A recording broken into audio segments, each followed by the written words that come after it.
Yan, good morning mga Aquaman. So, nandito tayo sa San Jose, National High School. So, ngayon, nagkano sa akin si Sir Larry na request sa akin na i-assess itong eskwelahan na to, itong paaralan na to, para sa kanilang tubig. Kasi ito talaga yung challenging, mga challenges dito sa paaralan na to. So, ito si Sir Larry, siya yung makapagbigay sa atin ng detalye kung ano talaga ang needs dito sa eskwelahan. Magandang araw. Salamat at nakabisita ka dito, Sir Jose. Ito ang sagot sa aming problema. Number one problem talaga is source of water. Meron kaming source dito. Ang sa amin lang, how to upgrade para maging potable drinking water at mabigyan solusyon yung problema namin sa mga comfort room, hand washing, sa operational ng school kung walang tubig. Napakahirap. So, salamat at yung Aquaman nakabisita dito sa aming school. Salamat po. At rin naman matulungan mo kami. Yes, sir. Salamat. Gagawin natin yan, sir. Maraming salamat. Yeah, sa mga ka-Aquaman, nandito tayo, na-assess natin, nakita na natin yung source. Mayroon na silang shallow well at saka yung PDS niya mababa talaga. So, potential siya maging safe drinking water. So, nakapag-finalize tayo ng mga material dito at saka gumawa din tayo ng design para at least sa kanilang resources, magagawa na nila yung platform at saka yung mga materials na gagawin natin. So, abangan nyo mga ka-Aquaman, anong update dito, yung gagawin natin na tulong dito sa San Jose National High School dito sa Manloret. So, abangan nyo mga guys, yung adventure sa susunod na mga kabanata. So, salamat sa Larry. Salamat. Thank you so much. This is God blessings. Salamat. So, how many drilling? How many source? Oo, hababaw nga nito yung water table. So, tubigan niya. Sige daw.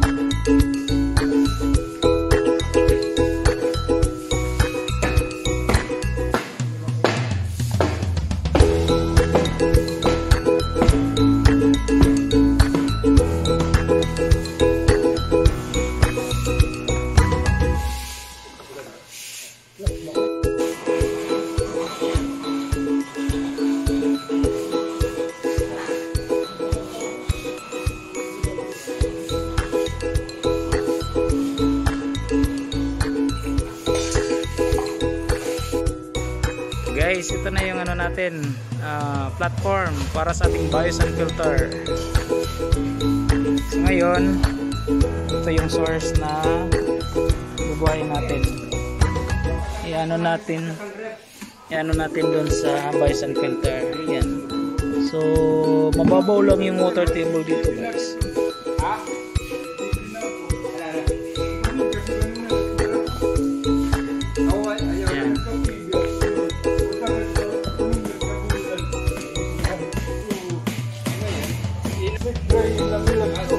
Kuya, ilang araw na kayo nag-work dito para sa platform? 3 araw. Okay, so 3 araw na to guys, yung kanilang paggawa ng platform. Yan, so dito na side yung elevated na 2 tangke at saka dito na side para sa storage tank ng filtered water. Yan, matatapos na rin to guys, mga ilang araw na lang. And then na tayo ng Biosan filter. Yes, ito isa si Kuya sa mga dito sa school. Mga katiwala. Yan. So yan si Kuya, pangmalakasan na masonry. Nandun kayo sa vlog ko.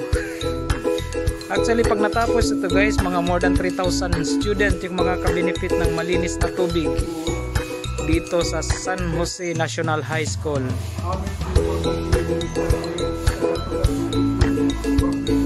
Yun. Ayun no. Yan. So, nag-ano sila dito, nagbabayanihan. Ayan. So, abangan natin guys yung mga ano natin susunod na kabanata. Ito na palang stepping stone para sa platform. Okay.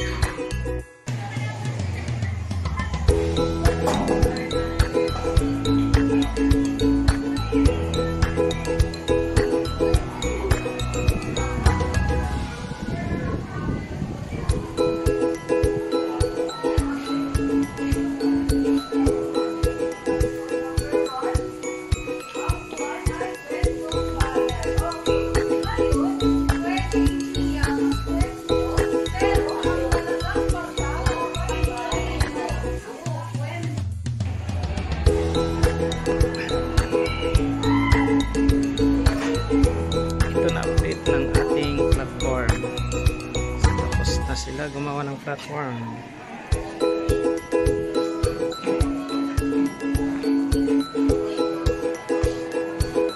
Yan.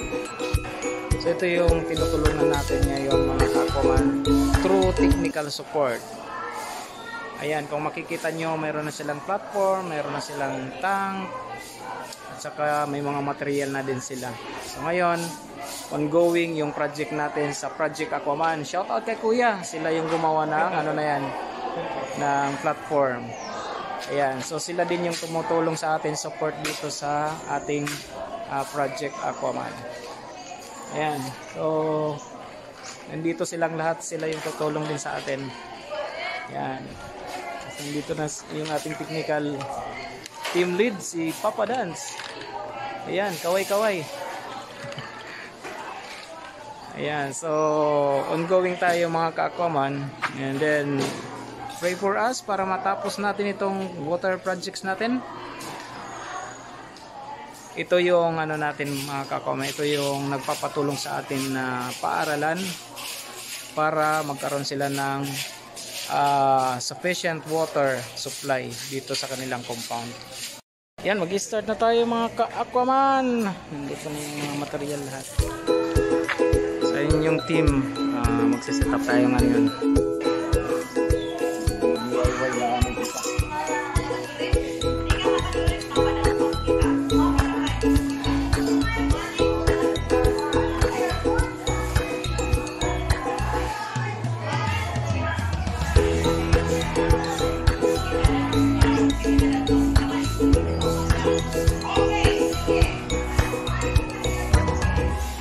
Yan mga ka-Aquaman, so ano tayo, magbabayanihan sila para ay transfer natin itong itong tangke.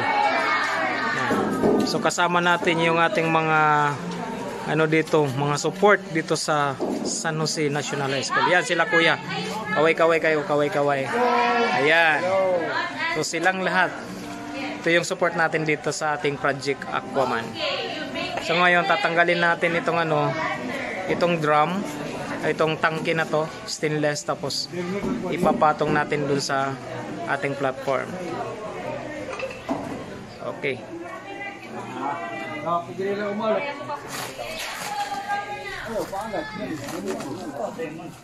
Ha?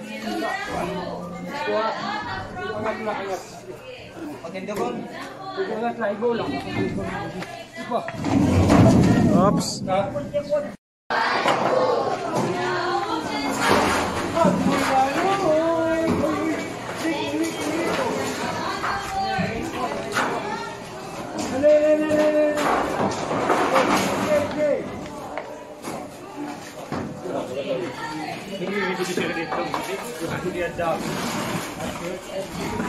Amal lagi. Cidu, cidu, cidu, cidu.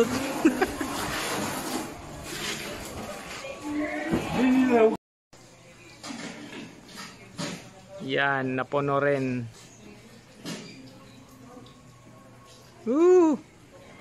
Nice. So, napuno siya.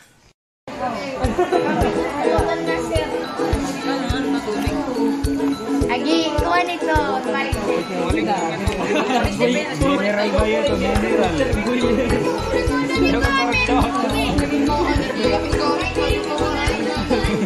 Gasoline boy ka nga.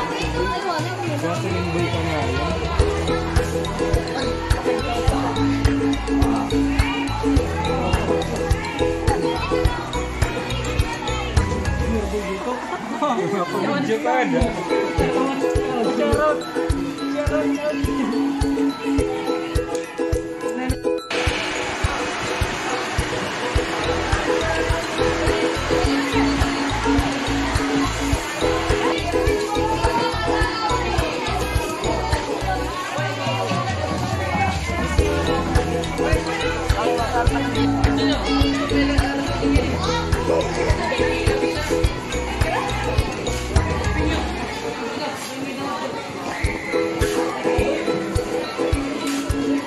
Ganito kahirap mga estudyante kumuha ng tubig, so nagpipila lang muna sila.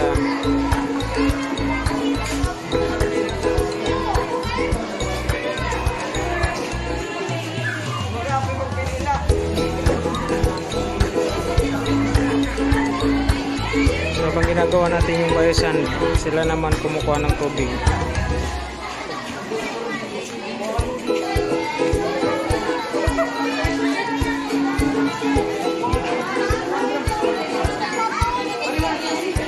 Ayan, so paghapon wala silang tubig, talagang nagpipila sila. So yung tangke na yan, nilagyan natin ng tubig yan. So yan ang susupply ngayon sa kanila.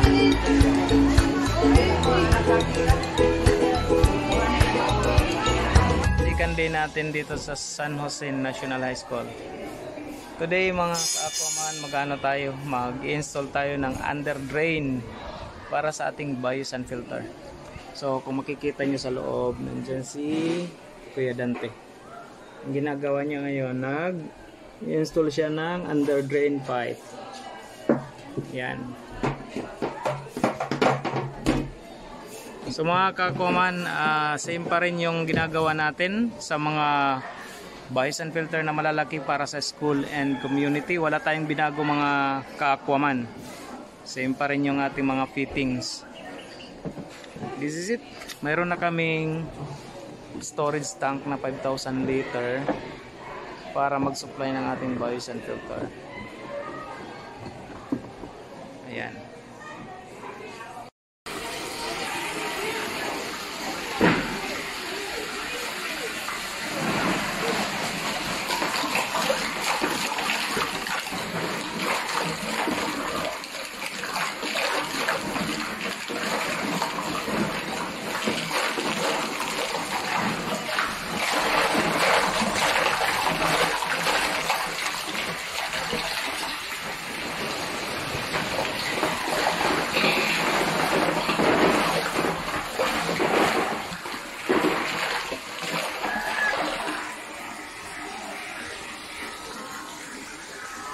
Ayan mga ka-aquaman.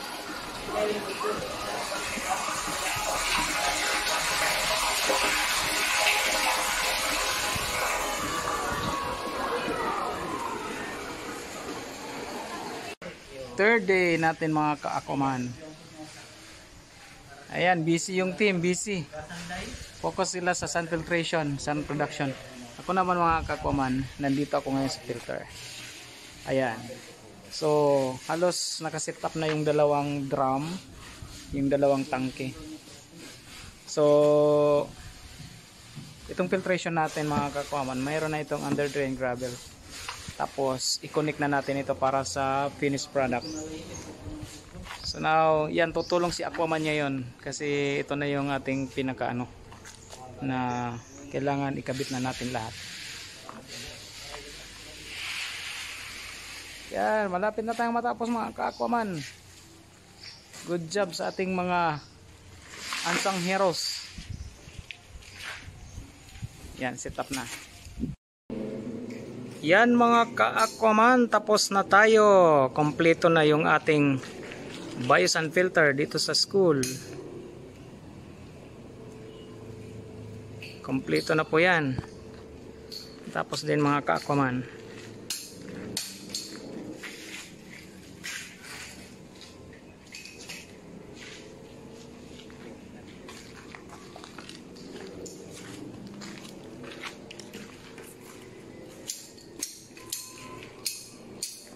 Yan. Complete set na siya.